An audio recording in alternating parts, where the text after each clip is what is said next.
Koordinator Divisi Penanganan Pelanggaran dan Data Informasi Bawaslu Provinsi Maluku, Astuti Usman Marasabesi mengaku pihaknya telah temui sejumlah masalah di masa kampanye pemilu 2024.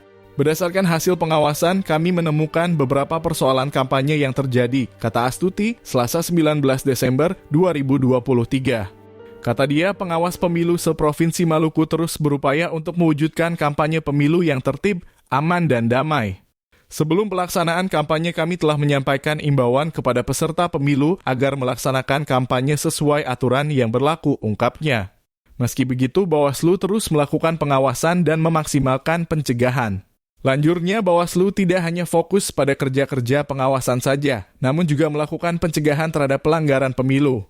Sampai hari ini, jajaran pengawas pemilu telah melakukan pengawasan melekat terhadap metode kampanye di seluruh wilayah Provinsi Maluku, tandasnya.